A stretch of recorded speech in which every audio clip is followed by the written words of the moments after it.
Hi friends, कैसे हैं आप सब।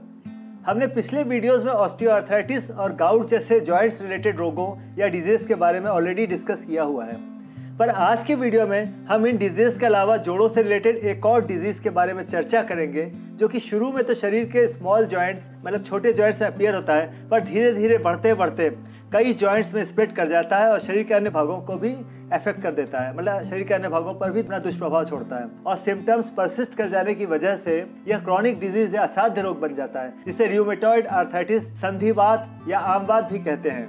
तो दोस्तों, आज हम आपको रूमेटॉइड आर्थराइटिस जैसी हड्डियों के जॉइंट से रिलेटेड डिजीज के बारे में बताएंगे। रूमेटॉइड आर्थराइटिस क्या है, ये कितने टाइप्स के होते हैं, इसके लक्षण या सिम्टम्स कैसे होते हैं, इस डिजीज के कॉजेस क्या हैं, इसकी डायग्नोसिस कैसे की जा सकती है, ये सब आपको इसी वीडियो में हम बताने वाले हैं। साथ ही इसके होम्योपैथिक ट्रीटमेंट के विषय में भी डिस्कस करेंगे। तो दोस्तों, पूरी जानकारी के लिए इस वीडियो के शुरू से लास्ट तक हमारे साथ बने रहिएगा और अगर आपको हमारे वीडियोस पसंद आते हों तो प्लीज़ हमारे चैनल को जरूर सब्सक्राइब करिएगा। साथ ही बेल आइकॉन को भी प्रेस करिएगा, जिससे आगे आने वाले वीडियोस के नोटिफिकेशंस आप तक पहुंच सकें।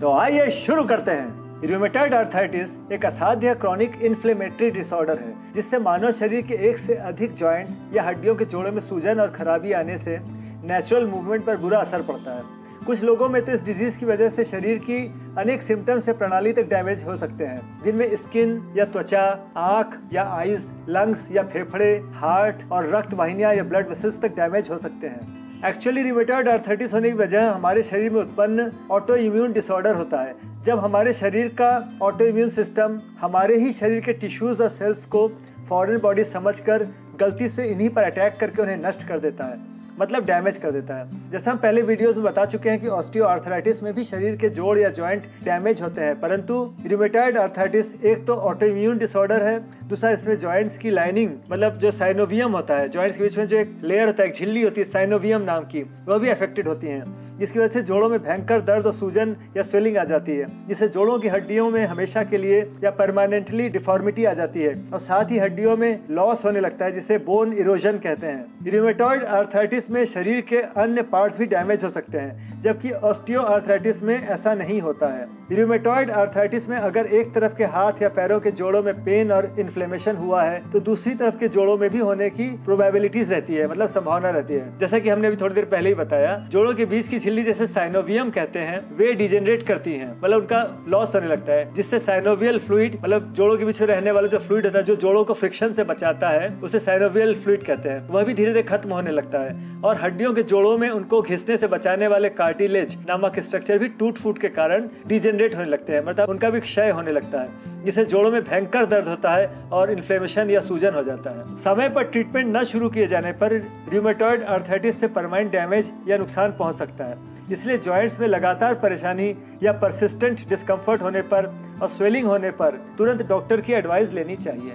रूमेटॉइड आर्थराइटिस मेनली 3 प्रकार के होते हैं। पहला सीरो पॉजिटिव रूमेटॉइड आर्थराइटिस, जो कि ज्यादा कॉमन है और कष्टदायी भी है। इसके अलावा सीरो नेगेटिव रूमेटॉइड आर्थराइटिस और एक होता है juvenile idiopathic arthritis. Juvenile idiopathic arthritis में 17 साल की उम्र तक के बच्चों को या उससे भी कम उम्र के बच्चों को रूमेटॉइड आर्थराइटिस की शिकायत हो सकती है। तो दोस्तों, आइए अब रूमेटॉइड आर्थराइटिस के सिम्टम्स के बारे में डिस्कस करते हैं। रूमेटॉइड आर्थराइटिस होने पर जॉइंट्स टेंडर मतलब नर्म, वार्म या गर्म और सूजनदार मतलब उसमें इन्फ्लेमेशन आता है, उसमें सूजन आती है। जोड़ों में स्टिफनेस या कड़ापन आ जाता है, खासकर सुबह उठने पर या रेस्ट करके उठने पर हमेशा थकावट महसूस होती है। अक्सर इसमें फीवर भी आ जाता है, जो कि परसिस्ट करता है, मतलब लगातार बना रहता है, और भूख कम होने लगती है, मतलब लॉस ऑफ एपिटाइट होने लगता है। सबसे पहले इस डिजीज की शुरुआत छोटे जॉइंट्स या स्मॉलर जॉइंट्स से होता है, जैसे अंगुलियों को हाथ से जोड़ने वाली जगह पर और पंजे या टोस को पैर से जोड़ने वाले पोर्शन में या जॉइंट्स पर। लेकिन डिजीज के बढ़ने पर इसके सिम्टम्स कलाइयों या रिस्ट, घुटनों या नीज, एंकल्स, एल्बोज, हिप्स और कंधों या शोल्डर्स तक पहुंच सकते हैं। मोस्टली ये सिम्टम्स शरीर के दोनों साइड्स के सेम जॉइंट्स में ही हो जाते हैं, मतलब जैसे एक तरफ घुटने में, जैसे बाएं घुटने में स्वेलिंग हुई और इन्फ्लेमेशन हुआ, तो दाहिने घुटने में भी स्वेलिंग और इन्फ्लेमेशन होने की संभावना बहुत ज्यादा रहती है। ये सिम्टम्स माइल्ड से गंभीर या सीवियर भी हो सकते हैं। ये सिम्टम्स आते जाते रहते हैं, मतलब जैसे कभी अचानक सिम्टम्स प्रकट हुए फिर धीरे धीरे ठीक हो जाता है, पर ऐसे में इग्नोर नहीं करना चाहिए। इसलिए इस बीमारी के शुरू होते ही प्रॉपर डायग्नोसिस करके ट्रीटमेंट शुरू कर देना चाहिए। जब इस डिजीज के सिम्टम्स अचानक अपीयर होते हैं, मतलब अचानक दिखाई देते हैं, या पुराने सिम्टम्स फिर से उभरते हैं, तो उस पीरियड को फ्लेयर या एक्सासेरेशन कहते हैं। और जब सिम्टम्स डिसअपियर हो जाते हैं, मतलब सिम्टम्स गायब हो जाते हैं या सिम्टम्स धीरे ठीक होने लगते हैं, तो उस पीरियड को रेमिशन कहते हैं। तो आइए दोस्तों, अब रूमेटॉइड आर्थराइटिस के होने के कारणों पर चर्चा करते हैं, मतलब इनके कॉजेस क्या, इस पर चर्चा करते हैं। रूमेटॉइड आर्थराइटिस होने का कोई बहुत प्रॉपर रीजन नहीं पता, पर बैक्टीरियल इन्फेक्शन से या पहले से ही कोई अगर फ्रैक्चर या बोन इंजरी का केस हुआ हो, मतलब पहले किसी व्यक्ति को फ्रैक्चर या बोन इंजरी हो चुकी हो उस वजह से, या फिर एप्स्टीन बार नामक वायरस के इन्फेक्शन से ये अधिकतर उत्पन्न होता है। कभी कभी जॉइंट लिगामेंट्स के डैमेज होने से, ज्यादा मोटापा बढ़ने से अर्थात ओबेसिटी की वजह से भी रूमेटॉइड आर्थराइटिस होने की संभावना बढ़ जाती है। पर इस डिजीज के इलाज के लिए प्रॉपर डायग्नोसिस होना जरूरी है। तो चलिए डायग्नोसिस के बारे में भी थोड़ा जान लेते हैं। रूमेटॉइड आर्थराइटिस की डायग्नोसिस में काफी समय लग सकता है और कई तरह के लैब टेस्ट भी किए जा सकते हैं, क्योंकि किसी एक टेस्ट को करके किसी प्रॉपर नतीजे तक नहीं पहुंचा जा सकता है। सबसे पहले फिजिकली एग्जामिन किया जाता है, जिसमें सूजन और रेडनेस कितना है, मतलब जोड़ों में रेडिशनेस आ गया ये देखा जाता है। जोड़ों का फंक्शन और मूवमेंट कैसा है,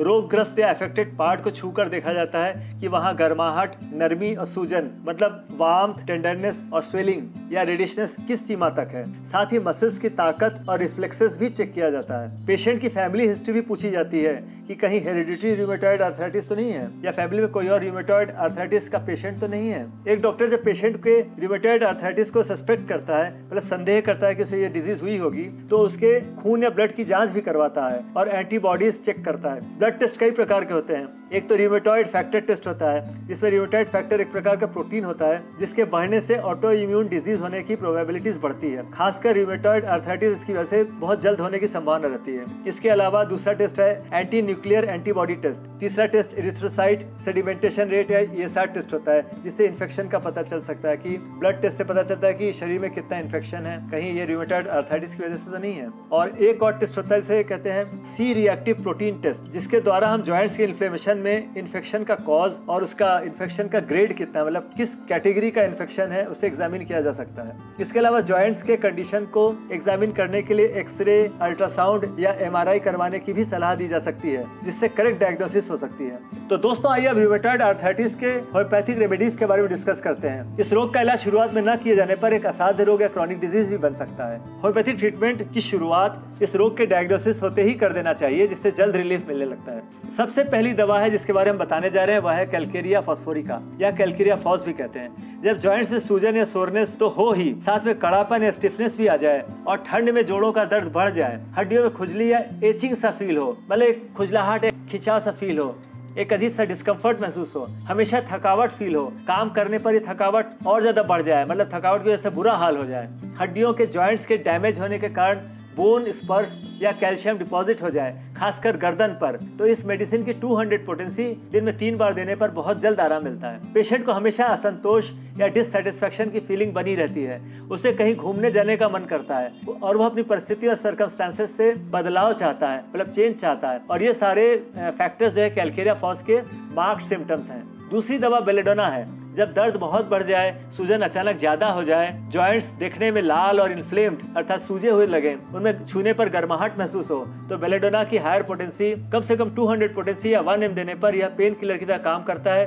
और सूजन और दर्द से जल्दी राहत दिलाता है। साथ ही तीसरी दवा ब्रायनिया भी 200 पोटेंसी में बेलेडोना के साथ ऑल्टरनेट करके, मतलब एक बार बेलेडोना दिया जाए तो 1 घंटे बाद ब्रायनिया दिया, इस तरह से दिन में 3 बार देना चाहिए, जिससे कि रूमेटॉइड आर्थराइटिस की फ्लेयर कंडीशन, जब इसके सिम्टम्स अचानक अपीयर हो या पुराने सिम्टम्स अचानक उभर आए और उसकी वजह से दर्द और सूजन हो और इन्फ्लेमेशन आ जाए, तो ये उसमें एंटी इन्फ्लेमेटरी का काम करता है और पेन किलर का भी रोल प्ले करता है। और इससे क्या होता है कि जोड़ों के दर्द से और सूजन से जल्दी आराम मिल जाता है, खासकर जब बहुत रेस्ट करने के बाद या बहुत देर तक जोड़ों का मूवमेंट बंद रहने की वजह से दर्द हुआ हो, उसमें इन दवाइयों का जबरदस्त रोल होता है। चौथी और बहुत कारगर दवा है कॉलोफाइलम थैलिक्टोराइड्स। यह दवा छोटे जॉइंट्स जैसे उंगलियों के पोरवे अर्थात फैलेंजेस में जब रूमेटॉइड पेन हो तो उसमें बहुत अच्छा काम करता है। पांचवी और बहुत ही सिग्निफिकेंट दवा है रूटा ग्रेवियोलेंस। जब रूमेटॉइड आर्थराइटिस के दर्द की वजह से बहुत ज्यादा स्टिफनेस हो जाए, जॉइंट का मूवमेंट मुश्किल से हो पाए, जॉइंट्स में बहुत दर्द हो, पैरों में जॉइंट्स में इन्फ्लेमेशन के कारण लंगड़ापन बना, अर्थात पैरों के जॉइंट्स में इतना ज्यादा इन्फ्लेमेशन हो जाए कि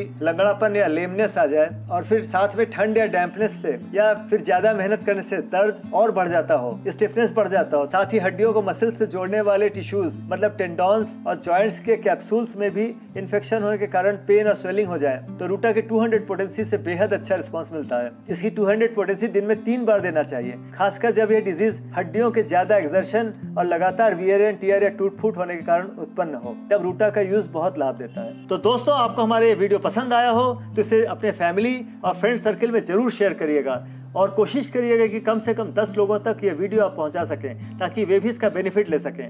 तो आज का वीडियो बस यहीं तक। नमस्कार।